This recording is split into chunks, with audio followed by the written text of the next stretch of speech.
বাংলাদেশ জামাত ইসলামী ঢাকা মহানগরী দক্ষিণ শাখা কর্তৃক আয়োজিত মহান স্বাধীনতা ও জাতীয় দিবস উপলক্ষে গুরুত্বপূর্ণ এই আলোচনা সভার সম্মানিত সভাপতি, সম্মানিত প্রধান বক্তা,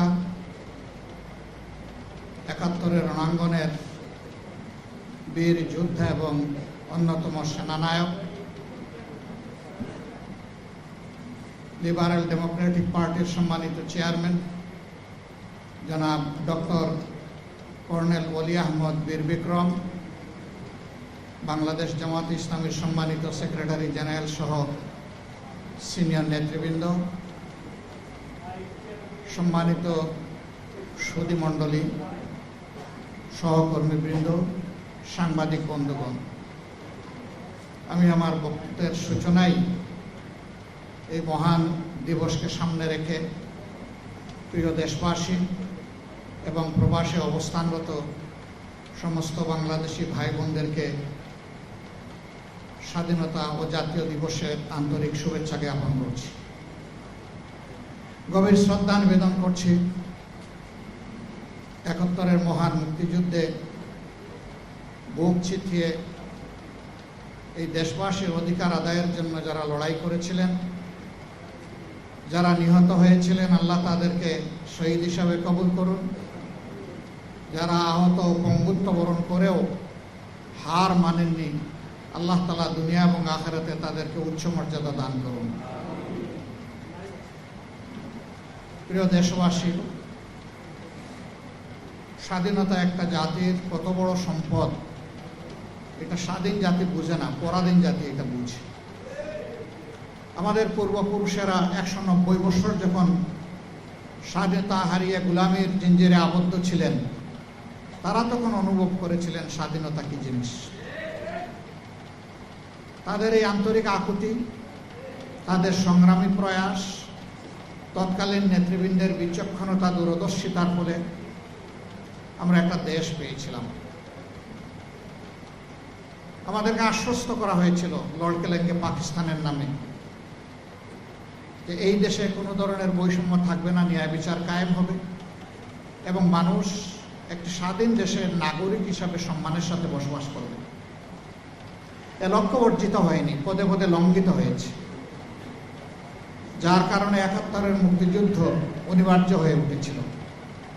তবে হ্যাঁ, এই যুদ্ধের আগে একটা সাধারণ নির্বাচন হয়েছিল মার্শাল ল গভর্নমেন্টের আন্ডারে, ওইটাও কোনো সংবিধানের আন্ডারে হয়নি। মার্শাল ল যখন জারি থাকে, সংবিধান তখন সাসপেন্ড থাকে,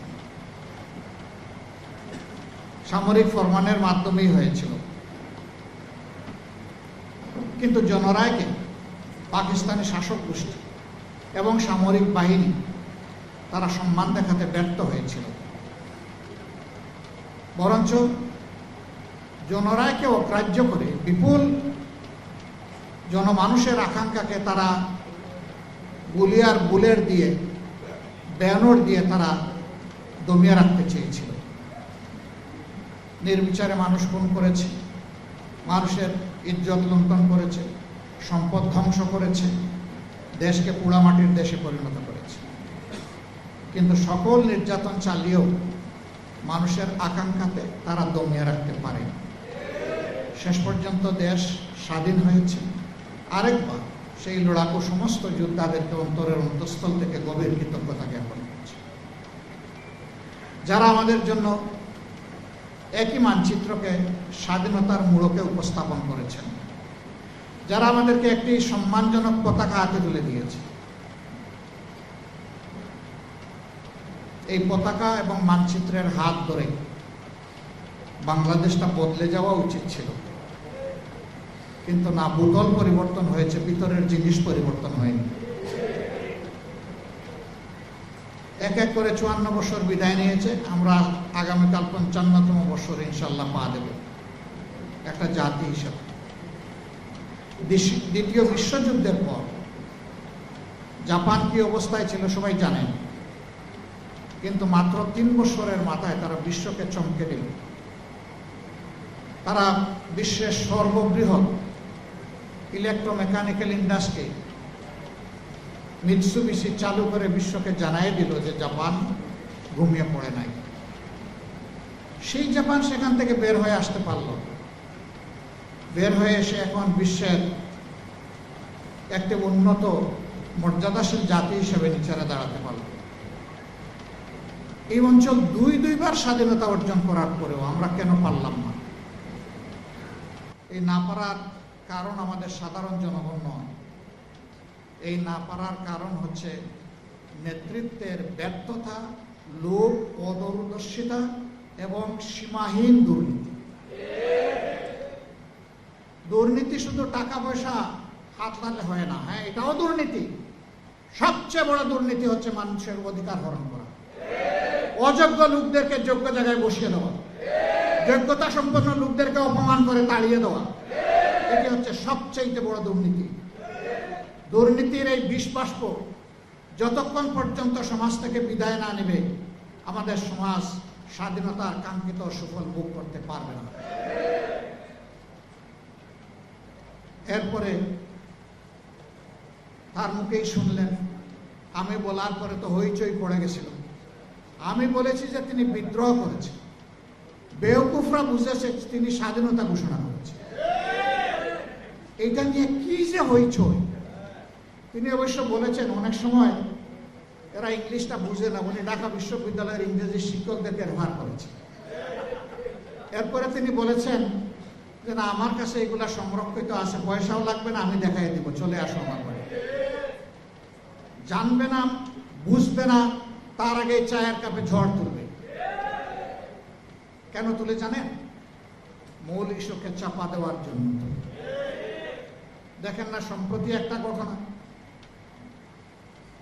আমাদের এই ঈদ উপলক্ষে আমরা একটা রিসেপশনের আয়োজন করেছিলাম। বিদেশি কূটনীতিবিদরা এবং আমাদের বন্ধুরা এখানে এসেছিলেন। ঈদের দিনটা মানুষ একটু খোলা মনে সবার সাথে মিশে, আমি একটু মিশেছি। হায় রে আল্লাহ, এটা নিয়ে কি যে অবস্থা। নবীজি এটা করেছেন রে ভাই, তিনি তার প্রিয়তম সাহাবীর সাথে এটা করেছেন। এটা তো আমার নবীর প্রিয় সুন্নত। আমি তো আমার নবীর প্রত্যেকটা সুন্নতকে ভালোবাসি। কে কি বললো না বললো এগুলার পাত্তাই আমি দেই না। তুমি বলতেই থাকো, আমি করতেই থাকবো। হ্যাঁ, মানুষ হিসাবে যদি ভুল করি অনুতপ্ত হব, ক্ষমা চাইব, কোনো অসুবিধা নাই।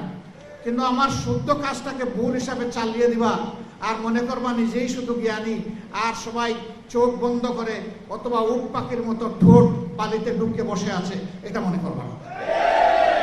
দুনিয়া এখন বড় চালাক।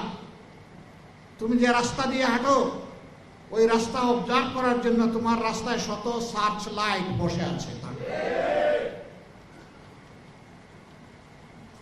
আমাকে একদিন একজন বিখ্যাত সাংবাদিক জিজ্ঞেস করলেন যে আপনাদের নিয়ে এত নাড়াচাড়া করে কেন? আমি বললাম খুব ভালোবাসে তো, এই জন্য পছলায়। আমাদের ভালো কথাটাকে টুইস্ট করে অন্যভাবে উপস্থাপন করে। একটা কথা এক লাইনে সব বলা যায় না, হয়তো 3টা লাইন বললাম, ওর পছন্দ হয়েছে আমাকে ঘায়েল করার জন্য একটা লাইন পোস্টিং দেবো, ওইটাকেই ফটোকার্ড বানিয়ে ছেড়ে দিল, বাকি 2 লাইনের খবর নাই। ভাই, এগুলো তো ভালো জিনিস। আমরা জানি আমাদের সাংবাদিক বন্ধুরা এগুলা করতে চান না, তাদেরকে করানো হয়, করতে বাধ্য করা হয়। এত রক্ত, 71-এর ত্যাগ, 24-এর ত্যাগ, এই সবগুলো তো ম্লান হয়ে যাবে যদি ভালোকে ভালো হিসাবে পুরস্কৃত করা না হয় আর মন্দকে যদি দমন করা না হয়। আমরা কি দেখছি? আমরা দেখছি পরিবর্তিত বাংলাদেশ। শাসন ক্ষেত্রে শাসক বদলেছে, কিন্তু শোষণের ধারা বদলায়নি। ইতিমধ্যে যে সমস্ত লক্ষণ ফুটে উঠেছে আপনারা সবাই পরিষ্কার। সর্বশেষ যেটা পেরেক মারা হচ্ছে, একটা গণতান্ত্রিক ধারা চালু হোক, এই জন্য এই নির্বাচনের ফলাফল নিয়ে আমাদের অনেক কষ্ট আছে। সব কষ্ট চেপে আমরা বলেছি আমাদের দেশটা গণতান্ত্রিক ট্রেন হিসাবে রেল লাইনের উপরে উঠুক। চলুক, সামনের দিকে চলুক, আস্তে আস্তে ঠিক হয়ে যাবে। তো উঠাই দিলাম। এই উঠাই দেওয়ার পরে এখানে প্রশাসক, ওখানে প্রশাসক, ওখানে প্রশাসক, এটা কি? এটা তো সংবিধান বিরোধী। পরিষ্কার আপনি সংবিধানের কথা বলতেছেন, ওই সংবিধানেই তো লেখা আছে স্থানীয় সরকারের সকল স্থলে একমাত্র নির্বাচিত প্রতিনিধিরাই তারা দায়িত্ব পালন করবেন। তো এদেরকে কে নির্বাচন করবে? এরা দলীয় আনুগত্যের ভিত্তিতে বিভিন্ন জায়গায় লোকদেরকে বসিয়ে দেওয়া হচ্ছে, জাতির গাড়ি চাপিয়ে দেওয়া হচ্ছে। আমরা এগুলো মানি না। আপনি সংবিধানের এক অংশ মানবেন, আর এক অংশ মানেন না। ভারী মজা। একটা অর্ডারের ভিত্তিতে দুইটা ভোট একই দিনে হয়েছে। আপনি গোশত মানেন কিন্তু জুল খাইতে রাজি না। একই তরকারি একই বাসনে পাকানো হয়েছে, গোশতটা খেয়ে নিলেন, বলতেছেন জুলটা হারাম। তো ওই গোশত তো জুলের ভিতরে পাকানো হয়েছে, তাহলে এই গোশত হালাল হয় কিভাবে? ওইটাও হারাম।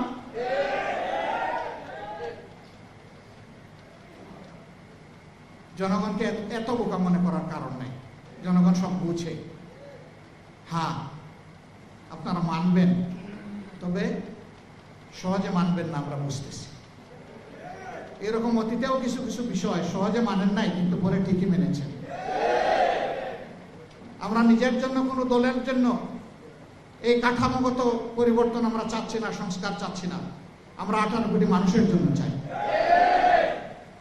গণতন্ত্রের এসেন্স, বিউটি, একটা দল সরকারে যাবে আর একটা দল বিরোধী দলে থাকবে।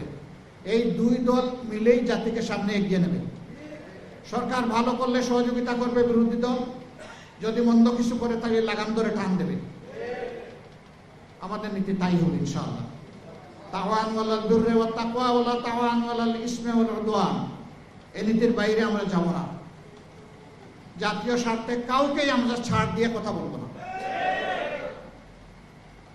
70% মানুষ যারা ভোট দিতে গিয়েছিল, তাদের প্রায় 70%, 68% ঊর্ধ্বে তারা সংস্কারের পক্ষে রায় দিয়েছে।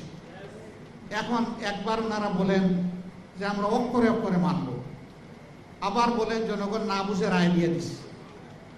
আরে ভাই, জনগণ বুঝুক না বুঝুক, ভোটের অধিকারটা তার, আপনার না। ওই পাকিস্তান বাহিনী ভোটের অধিকার স্বীকার করে নাই বলে তাদেরকে চড়া মূল্য দিতে হয়েছিল। আজকেও যদি সেই পুরোনো কায়দায় চিন্তা করা হয়, জনগণের ভোটকে অস্বীকার করার, অগ্রাহ্য করার, অপমান করার, তাহলে দেশবাসীকে অপমান করার খেসারত গোনার জন্য তৈরি থাকতে হবে। যেই দেশবাসী রক্ত দিয়ে ফ্যাসিবাদ হটানোর রাস্তা চিনে ফেলেছে, এই দেশবাসীকে আর দমানো যাবে না। কি দিয়ে দমাবেন? ফাঁসি, তৈরি আছে। কি দিয়ে দমাবেন? গুলি করবেন, তৈরি আছে। কি দিয়ে দমাবেন? আবার আয়নাঘর কায়েম করবেন, তৈরি আছে। কিন্তু বলে দিচ্ছি, ওই জীবনের বিনিময়ে সব ফাঁসি, এই ধরনের মতলবী বিচার ব্যবস্থা এবং আয়নাঘর সব গুলিয়ে দেওয়া হবে ইনশাআল্লাহ। আর এগুলো কায়েম করতে দেওয়া হবে না। জনগণের অধিকারের সাথে যারাই সিনেমিনি করবে, তাদের সাথে আমরা কোনো আপোষ করব না। জাতীয় জীবনে আমরা এখন একটা গুরুত্বপূর্ণ জায়গায় আছি, খুবই জটিল জায়গায় আছি। সম্প্রতি যুদ্ধের কারণে গোটা বিশ্ব অস্থির, অর্থনীতি অনেক দেশের ভঙ্গুর হয়ে পড়েছে। জ্বালানির অভাবে অনেক দেশ খুঁড়িয়ে খুঁড়িয়ে হাঁটছে। অবশ্য আমরা জ্বালানিতে খুবই সমৃদ্ধ, কারণ আমাদের মন্ত্রী মহোদয় বলেছেন কোনো কিছুর আমাদের অভাব নেই। এই অভাব না থাকার কারণেই কয়েক কিলোমিটার একটা পাম্পের সামনে এখন সারি সারি লাইন। তো অভাব নাই তো এত লম্বা লাইন কেন? আজকেও আমি বিভিন্ন ইন্ডাস্ট্রি মালিকদের সাথে কথা বলেছি। আচ্ছা, বুঝলাম গাড়ি চলবে না, না হয় হাঁটলাম। তো ইন্ডাস্ট্রি যদি না চলে, তাহলে এই দেশ চলবে কিভাবে? সেই ইন্ডাস্ট্রির চাকা ঘুরতে হলেও তো আমার জ্বালানি লাগবে। এ পরিস্থিতি সৃষ্টি হওয়ার সাথে সাথে বলেছিলাম বিকল্প সন্ধান করুন। আজকে বলবো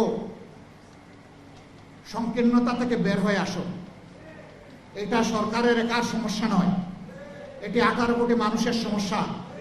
এটা শুধু বাংলাদেশের সমস্যা নয়, এটা গ্লোবাল প্রবলেম। এই ধরনের জাতীয় সমস্যায় খোলা মনে সবাইকে নিয়ে বসেন। আমরা প্রস্তুত সব দিক থেকে সহযোগিতা করতে, যতটুকু সম্ভব।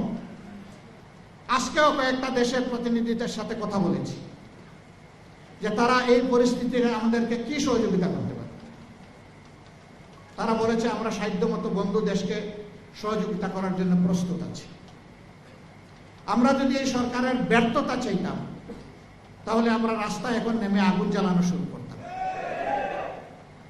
আমরা তো সরকারের সফলতা চাই, কিন্তু সরকারই যদি উল্টা পথে হাঁটে, আমাদের তো করার কিছু নেই। সরকারকে সঠিক পথে হাঁটতে হবে। মানুষের আকাঙ্ক্ষাকে সম্মান করুন। একবারে আগামী 29 তারিখ আবার অধিবেশন বসছে। আমাদেরকে নোটিশ দেওয়ার কথা বলা হয়েছে সংস্কার বিষয়ে আলোচনার জন্য। আমরা সুযোগ দিয়ে বলতে চাই, নোটিশের অপেক্ষা না করে অধিবেশন বসার সাথে সাথে ঘোষণা দিন যে আমরা তা আপাতমস্তক যেভাবে সাইন করেছি ওইভাবে বাস্তবায়ন করব। আসুন এখন বাস্তবায়ন প্রক্রিয়া নিয়ে আমরা আলোচনা করি সংসদে। আমরা প্রস্তুত, খোলা মন নিয়ে প্রস্তুত, কিন্তু এইটা নিয়ে যে কোনো ধরনের টালবাহানা আমরা মানব না। যদি সংসদে তার সমাধান হয় আলহামদুলিল্লাহ, না হয় এই রাজপথ আমাদের পরিচিত। আমরা প্রথমে এই রাজপথ চাই না। আমরা চাই সকল কর্মকাণ্ডের কেন্দ্রবিন্দু হোক সংসদীয় গণতন্ত্রে মহান জাতীয় সংসদ। সম্মানিত ভাইরা, কেউ কেউ বলেন ৭২-এর সংবিধান পরিবর্তন করা যাবে না। আমি জিজ্ঞেস করি, ৭২-এর সংবিধান শেখ মুজিব কি রক্ষা করেছিলেন? ৭২-এর সংবিধানে কি বাকশাল ছিল? ৭২-এর সংবিধানে কি বহুদলীয় গণতন্ত্র নিষিদ্ধ ছিল? যে শেখ মুজিব নিজেই ৭২-এর সংবিধানকে জায়গায় রাখলেন না, আপনি নতুন প্রেমিক কোত্থেকে আসলেন? জিয়াউর রহমান সাহেবকে এই সংবিধান পরিবর্তন করেন নাই? মরহুম নেতা এম কে আনোয়ার এই জাতীয় প্রেস ক্লাবের এই হলে বসে তিনি একটা আলোচনার সময় বলেন নাই যে জনগণের সরকার কায়েম হলে এই সংবিধানকে আমরা ছুঁড়ে ডাস্টবিনে ফেলে দেব? তিনি এইরকমই বলেছিলেন অঙ্গভঙ্গি করে। মরহুমা সাবেক প্রধানমন্ত্রী বিএনপি চেয়ারপারসন বেগম খালেদা জিয়া কি বলেন নাই যে জনগণের সরকার কায়েম হলে এই সংবিধান থাকবে না? তাহলে আপনারা কি তাদের চাইতে বেশি ৭২ সংবিধান প্রেমিক হয়ে গেলেন? এই সমস্ত জিনিস ভালো না, ভালো লক্ষণ না। জনগণকে মেহেরবানি করে ভুল বুঝবেন না, ভুল বুঝানোর চেষ্টা করবেন না। জনগণের আকাঙ্ক্ষা বুঝার চেষ্টা করুন, দেয়ালে একটু কান চাপেন, শুনবেন এদেশের জনগণ কি চায়। যদি এই সংস্কারকে মেনে না নেওয়া হয়, তাহলে মিনিমাম ১৪০০ শহীদ যারা হয়েছে তাদেরকে অপমান করা হবে, হাদিদেরকে অপমান করা হবে, আবরার ফাহাদকে অপমান করা হবে, ফেলানির ঝুলন্ত লাশের সাথে অপমান করা হবে। এ কাজ করতে যাবেন না। বেঁচে থাকা জিন্দা শহীদ জুলাই যোদ্ধারা তারা এটা মেনে নেবে না। জুলাই যোদ্ধা ১০০ নয়, ২০০ নয়, ১০০০ নয়, ১০,০০০ নয়, ১ লাখ নয়, ২ লাখ নয়। জুলাই যোদ্ধা ছিল কোটি কোটি। এ মানুষের বিরুদ্ধে অবস্থান নেবেন না। মেহেরবানি করে জন আকাঙ্ক্ষার প্রতি সম্মান করুন। আজকের এই মহান দিবসের আলোচনায় সবাই আমি বুক করে সরকারকে সেই আহ্বান জানাতে চাই। আর জাতীয় জীবনে যে কঠিন সময় এসেছে, খোলা মন নিয়ে উদারতা দেখিয়ে আমাদেরকে ডেপুটি স্পিকার দেওয়ার দরকার নাই। উদারতা দেখিয়ে জাতীয় সমস্যা সমাধানে এক জায়গায় একসাথে বসে। এটা সংসদের ভিতরে হবে না, কারণ সংসদের ভিতরে সকল দল প্রবেশ করে নাই। এদেশে যারা অন্যান্য দল আছে তাদের অবদান আছে এই দেশের জন্য। মুক্তিযুদ্ধে আছে, ২৪-এ আছে। এই তাদের সবাইকে নিয়ে বসে কথা শুনেন, ডিসিশন তো আপনারাই নেবেন। অন্তত খোলা মনে পরামর্শগুলো শুনেন, কে কি বলতে চায়। আমি আশা করি জাতি উপকৃত হবে এবং আপনারাও দিশা পাবেন ইনশাআল্লাহ। সেই পারস্পরিক হিংসা হানাহানির রাজনীতি বন্ধ হবে। আফসোস এখনো শুধু একটা ইলেকশন হয়ে গেছে, সেইটাকে কেন্দ্র করে মানুষ খুন হচ্ছে, এমনকি নিজ দলের মানুষকেও খুন করা হচ্ছে। তাহলে ফেসিবাদ বিদায় নিল কোথায়?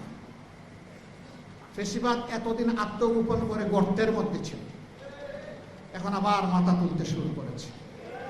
দেশবাসীকে বলবো, এই ফেসিবাদ নূতন করে কেউ যদি কায়েম করতে চায়, ইনশাআল্লাহ সবগুলো হাত একত্রিত করে আমরা রুখে দেব। ইনশাআল্লাহ রুখে দেওয়ার জন্য তৈরি থাকতে হবে। আল্লাহ রাব্বুল আলামিন প্রিয় দেশকে হেফাজত করুন, আমাদের স্বাধীনতাকে আল্লাহ অক্ষুণ্ণ রাখুন, আমাদের বীরদেরকে, সকল পর্যায়ের বীরদেরকে আল্লাহ সীমাহীন মর্যাদা দান করুন। প্রিয় দেশের জনগণকে অধিকারের পক্ষে সজাগ থেকে অধিকার আদায় না হওয়া পর্যন্ত লড়াই চালিয়ে যাওয়ার তৌফিক আল্লাহ তাআলা দান করুন। সবাইকে অসংখ্য ধন্যবাদ। আল্লাহ তাআলা আপনাদের সবাইকে সুস্থ রাখুন। প্রিয় দেশবাসী এবং প্রবাসে অবস্থানরত ভাই ও বোনেরা, সবার প্রতি আরেকবার শুভেচ্ছা জ্ঞাপন করে আমার বক্তব্য শেষ করছি। আল্লাহ হাফিজ। বাংলাদেশ জিন্দাবাদ, বাংলাদেশ জামাত ইসলামী জিন্দাবাদ, বাংলাদেশ অমর হোক। আসসালামু আলাইকুম ওয়া রাহমাতুল্লাহ। নায়াসিনামাইড ও স্যালিসাইলিক সমৃদ্ধ লিলি ফেস ওয়াশ, যা ফেসের ডেড স্কিন সেল দূর করে দেয় দ্বিগুণ ফাস্টার ব্রাইটেনিং।